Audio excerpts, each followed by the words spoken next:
Halo, selamat pagi pemirsa, apa kabar Anda hari ini? Senang sekali kami dapat menjumpai Anda dalam Berita Papua. Saya Yuni Rumbarak bersama tim redaksi telah menyiapkan sejumlah berita menarik dan aktual untuk Anda. Berikut 3 berita utama kami.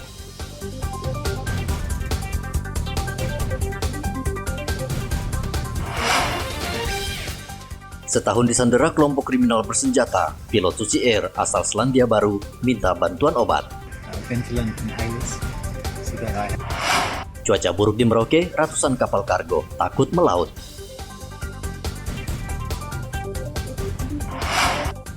Polda Papua siagakan 8.000 personel saat pencoblosan.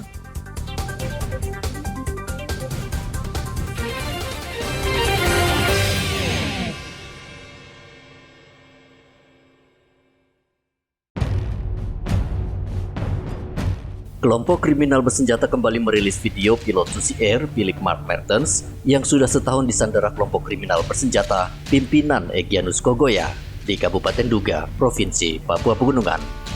Dalam video kurang dari 5 menit itu, pilot Susi Air berkewarganegaraan Selandia Baru dalam keadaan yang baik. Philips juga meminta bantuan obat untuk penyakit asma yang dideritanya.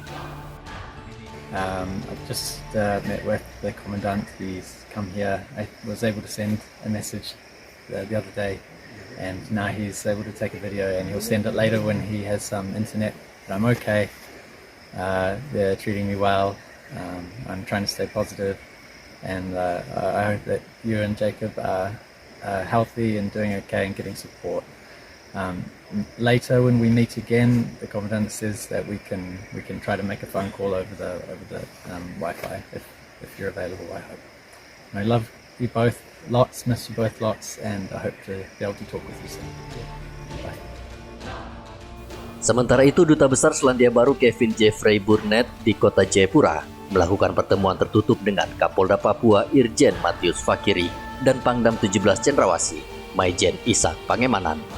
Pertemuan itu membahas upaya pembebasan pilot Susi Air. Tujuan kedatangan Duta Besar New Zealand ini adalah untuk mengkonfirmasi sejauh mana upaya pembebasan pilot Philip Mertens. Sehingga kami sudah menjelaskan banyak hal bahwa Kodam terus melakukan upaya pembebasan ini dengan mengedepankan pendekatan soft approach, yaitu dengan negosiasi. Mengedepankan peran dari pemerintah daerah sendiri untuk melakukan komunikasi yang terus-menerus dengan Egyanus Kogoya.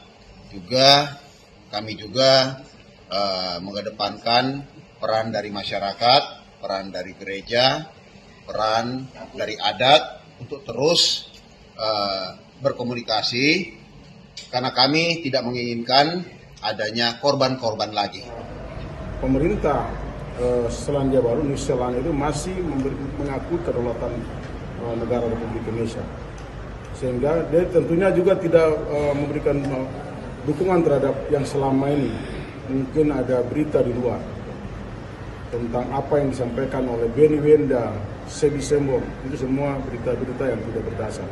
Karena ini bicara negara, mereka mengadakan komitmen bahwa kedaulatan Indonesia tetap diakui, termasuk yang ada di tanah Papua. Nah, ini kan memberikan jaminan bagi kita bahwa tidak ada itu negara-negara yang di dalam perkembangan ini memberikan dukungan bagi isu Papua Merdeka itu di luar. Sehingga kami berharap ini bisa digunakan oleh pemerintah Indonesia untuk terus bekerja sama membangun tanah Papua secara keseluruhan. Nah, kami juga sangat berharap, tadi kami sampaikan bahwa apa yang disampaikan oleh Sebi Sembong yang selalu menggunakan isu Papua menggunakan politisasi untuk kepentingan Papua Merdeka untuk harus berhenti. Jangan selalu menjudge bahwa itu ada pengakuan-pengakuan dari luar. Nah, ini sangat penting bagi kami dan tadi juga disampaikan oleh Kedutaan Besar Selandia Baru mewakili pemerintah yang sudah baru terpilih. Nah, mudah-mudahan dukungan ini memberikan kita kekuatan moral untuk bekerja di lapangan. Saya yakin dan percaya teman-teman dari Satgas Damai Kartens akan selalu bekerja secara maksimal untuk memenangkan pembebasan. KKB pimpinan Egyanus Kogoya menyandera pilot Susi Air Kapten Philip Mark Mertens sejak 7 Februari tahun lalu. Saat itu korban baru saja mendaratkan pesawatnya di lapangan terbang Paro, Kabupaten Duga, Papua Pegunungan. Upaya negosiasi untuk membebaskan pilot berkewarganegaraan Selandia Baru sudah dilakukan, namun tidak membuahkan hasil. Arthur melaporkan dari Nduga, Papua Pegunungan.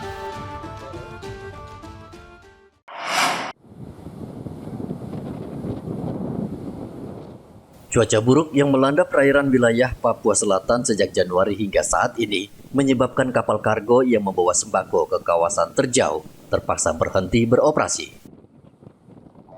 Sudah 1 bulan kapal sandar di dermaga Merauke. Nahkoda tidak berani berlayar karena ketinggian ombak mencapai lebih 3 meter dan disertai hujan dan angin kencang. Salah satu nahkoda kapal, Ambo, mengatakan sudah sebulan lebih ia berada di Pelabuhan Rakyat Pintu Air Merauke. Ia hanya menunggu izin dari otoritas berwenang dan berharap cuaca membaik sehingga bisa berlayar. Ambo, sudah berapa lama kapalnya nih sadar di Pelabuhan Pintu Air nih? Sudah 1 bulan. 1 bulan. Iya. Itu kenapa Pak Ambo? Karena cuaca juga, karena kebetulan juga muatan sepi. Oh gitu, karena cuaca buruk gitu ya? Iya. Nah, rencana kapan berangkat nih? Ya, rencana malam Kamis. Malam Kamis, sudah ada izin? Iya, sudah ada. Sudah ada izin ya? Iya. Kemarin ombaknya sampai berapa meter itu? Ya, perkirakan 1,5. 1,5 ya, paling rendah itu ya? Iya, iya. Tujuan kemana nih Pak kapalnya nih? Dari Kepi. Kepi ya? Iya. Kepi saja Pak ya? Iya. Jumlah kapal kargo yang saat ini sandar di Pelabuhan Rakyat Pintu Air Merauke mencapai lebih dari 100 kapal. Kapal biasanya memuat barang kebutuhan sehari-hari untuk warga yang tinggal di kawasan terluar dan terjauh. Muhammad Ridwan melaporkan dari Merauke, Papua Selatan.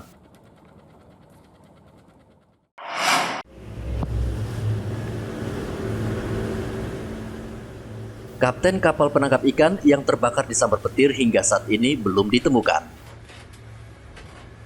Tim SAR terus melakukan pencarian di sekitar lokasi terbakarnya kapal. Tim SAR mengerahkan 2 perahu karet, namun pencarian masih nihil.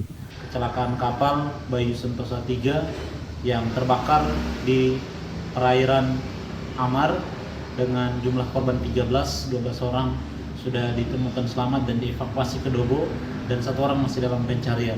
Untuk hari ini, hari keempat operasi SAR, untuk hasil pencarian masih nihil ya, dikarenakan cuaca di lokasi tinggi gelombang yang tidak memungkinkan untuk operasi SAR dilaksanakan secara maksimal, sehingga kurang lebih 3 hari lagi untuk pelaksanaan operasi SAR menurut Undang-Undang Nomor 29 Tahun 2014. Jika cuaca bersahabat maka operasi SAR akan dilakukan secara maksimal. Walaupun berbagai kendala dihadapi tim SAR di lapangan, tim SAR gabungan tetap berupaya mencari korban. Dari Mimika, Papua Tengah, Igo Batmomolin melaporkan.